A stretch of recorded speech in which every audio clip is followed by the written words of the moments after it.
Welcome to Learning English with Engage.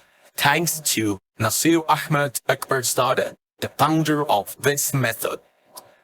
Chapter 4, Hospital Visit. The familiar chime of the hospital's automatic doors parted to reveal Ahmad and Sarah, their faces etched with concern as they made their way through the bustling lobby. Their footsteps quickened, their eyes scanning the crowded waiting area until they finally spotted Ali seated in one of the plastic chairs, his head bowed, his fingers drumming nervously against the armrest. Ali. Ahmad called out, his voice laced with a mixture of relief and worry. Ali's head snapped up, and a faint smile tugged at the corners of his lips as he caught sight of his two friends. Ahmad, Sarah, I'm so glad you're here, he said, his voice barely above a whisper.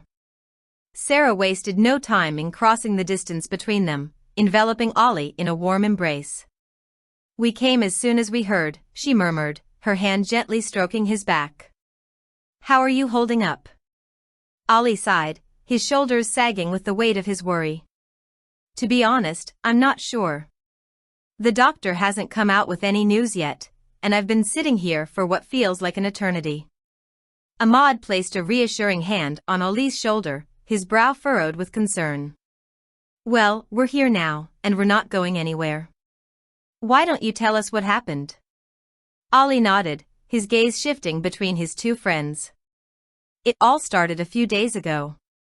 I was at work, and I started feeling this dull ache in my chest. At first, I thought it was just stress, but then the pain started to intensify. Sarah's eyes widened with worry. Oh, Ali, that must have been so frightening. Why didn't you say anything to us? Ali offered a sheepish smile. I didn't want to worry you guys. I thought maybe it would just go away on its own, but then yesterday, the pain became so severe that I couldn't ignore it anymore. I ended up calling an ambulance, and here I am. Ahmad squeezed Ali's shoulder, his expression a mixture of empathy and determination. Well, we're here now, and we're not going anywhere until we know you're all right. Have the doctors said anything about what might be causing the pain? Before Ali could respond, a tall, white-coated figure emerged from a nearby doorway, his eyes scanning the waiting area. Family of Ali, he called out. Ahmad, Sarah, and Ali rose to their feet, their hearts pounding with anticipation. That's us, Ahmad replied, stepping forward. The doctor approached them, his expression neutral but his eyes filled with a hint of concern. I'm Dr. Khalid, Ali's attending physician. If you could come with me, I'd like to discuss the results of his tests. The trio followed the doctor down a long, sterile corridor, the sound of their footsteps echoing against the tiled floors. Ahmad and Sarah exchanged worried glances, their hands clasped tightly together as they walked. Once they reached a small, private room, Dr. Khalid gestured for them to take a seat. Please, have a seat, he said, his voice calm and professional. Ali settled into one of the chairs, his hands trembling slightly. Ahmad and Sarah flanked him, their presence a silent source of strength. Dr. Khalid cleared his throat, his gaze shifting between the three friends. I'm afraid the news is not entirely positive. The tests we've conducted indicate that Ali is suffering from a heart condition, specifically a blockage in one of his major arteries. The room fell silent, the weight of the doctor's words hanging in the air. Ahmad and Sarah could feel their hearts sink, their eyes immediately turning to Ali, whose face had paled considerably. A heart condition? Ali whispered, his voice barely audible. But how is that possible? I'm only 32 years old, I thought I was healthy. Dr. Khalid nodded sympathetically. I understand this must be very overwhelming, Ali. Heart conditions can sometimes develop unexpectedly, even in younger individuals. The good news is that we've caught it early, and with the proper treatment, we're confident we can manage the condition and prevent any further complications. Ahmad reached out and grasped Ali's hand, his grip firm and reassuring. What kind of treatment are we talking about, doctor? He asked, his voice steady despite the turmoil raging within. Well, the first step will be to undergo a cardiac catheterization procedure, Dr. Khalid explained. This will allow us to get a closer look at the blockage and determine the best course of action, whether that's medication, a stent, or even surgery. Sarah leaned forward, her eyes shining with concern. And what kind of recovery time are we looking at? How long will Ollie have to be in the hospital?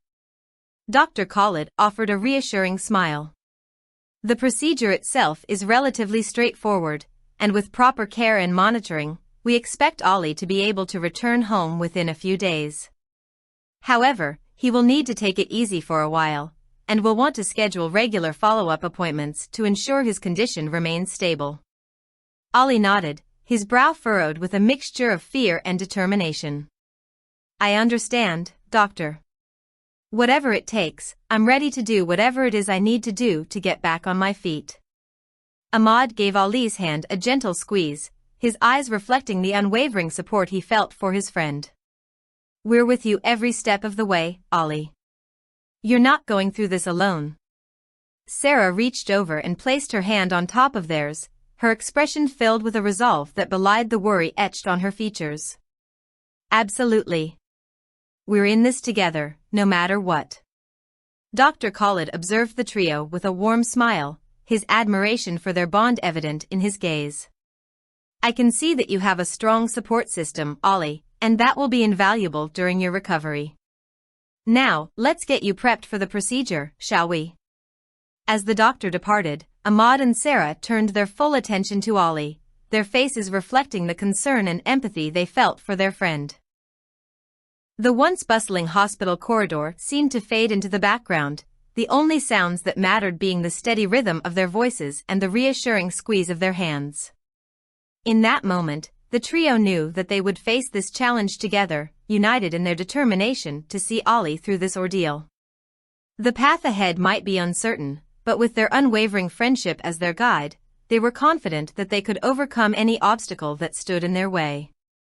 As they prepared to accompany Ollie to the next stage of his treatment, the weight of the situation was palpable, but so too was the unbreakable bond that had been forged between them over the years. In the face of adversity, their friendship would be the beacon that would light the way, guiding them through the challenges that lay ahead.